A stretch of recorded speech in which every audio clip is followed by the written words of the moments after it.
why do Hindi, Urdu, these two, which are the same language essentially, why do Hindi, Urdu have Afghanistan's Persian words, Dari words, and pronunciations, but not Iranian Persian words? About 98% of the Persian words that Indian people use are from the Afghan dialect, but the Iranians don't use and don't know the meanings of those words. Didn't Persians and Iranians come to India? It's an interesting question, and I wonder why such questions have never been addressed by Indian historians and sociologists, linguists. Interesting questions, good questions. So I am not familiar with the two dialects of Persian. I don't speak Persian. I understand a few words here and there, obviously, like everyone does in India. But I'm not really that familiar with the two versions of Persian, the Afghan version and the Persian version. If you have an Afghan version spoken and a Persian version spoken, I probably won't be able to take to tell the difference, probably. Uh, so that's where I'm coming from. But now, assuming what Imran is saying is absolutely correct, that Hindi Urdu has Afghan Persian words, not Persian, Iranian Persian words. The pronunciations and the words are from the Afghan version of Persian. That's interesting. If that's true, it's very interesting. 98% of the Persian words are from the Afghan dialect. Why is that? So, how would one explain that, assuming that is true? We know that the Turkic invasions, let's go to the map. We know that India was invaded by the Turks uh, starting about roughly, let's say, 1,000 years ago. The Ghoris, Ghaznavis, and so on and so forth. And and these invasions came through the northwest. And the first part of India that fell to the invasions was Gandhar, which is currently Afghanistan. Currently, it's in present day. In the present day, it's a separate nation. Historically, it was part of India, Gandhar. So the first part of India that truly fell to the Turkic invasions and got its demographics and everything else, religious demographics, ethnic demographics, and so on and so forth, altered permanently is Afghanistan, present day Afghanistan, historical Gandhar.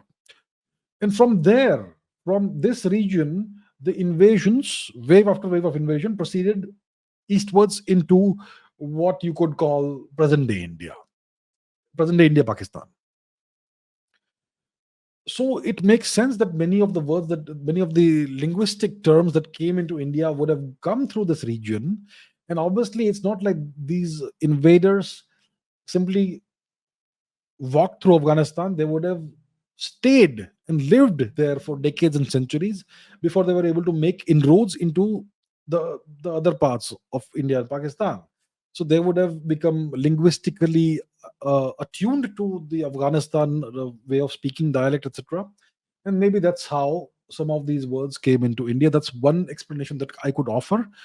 Um, and we know that when it comes to the Turco-Mughal Empire, the so-called Mughal Empire, which ruled India for about 2.5 centuries, starting from the time of Humayun, uh, a number of Persian officials took up residence in the Mughal court in Delhi. So the language of the court was Persian, and we're talking about Persian, Iranian Persian, not Afghan Persian.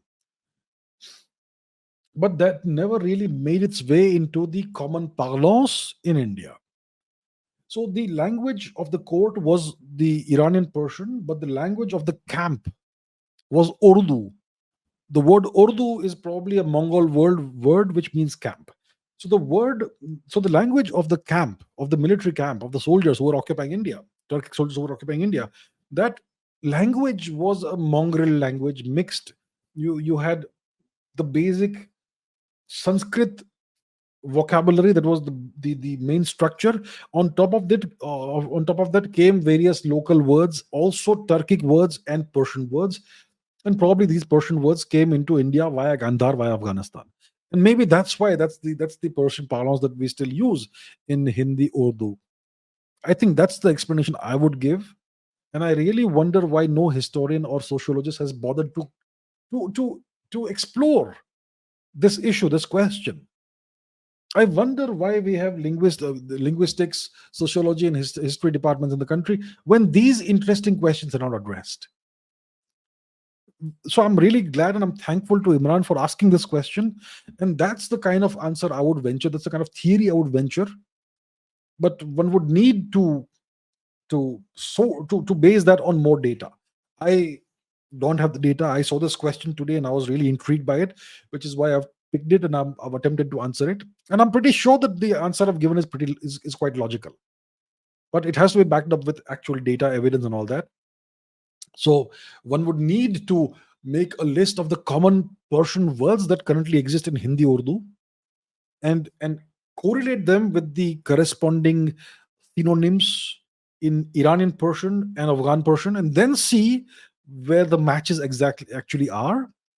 And assuming that there are way more matches with the Afghan Persian uh, versions, then one would have to go back in time and see which invasive forces stayed how long in Gandhar and then came into India, which would kind of correlate and again and give substance to the theory that I've put forth. That's how one would approach this piece of research from an academic perspective.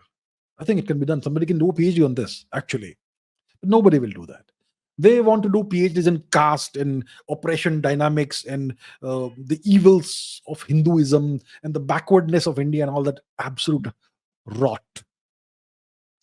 That's why we need to do something about these parasitic humanities departments that are wasting our taxpayer money and ruining the intellects of our bright young students.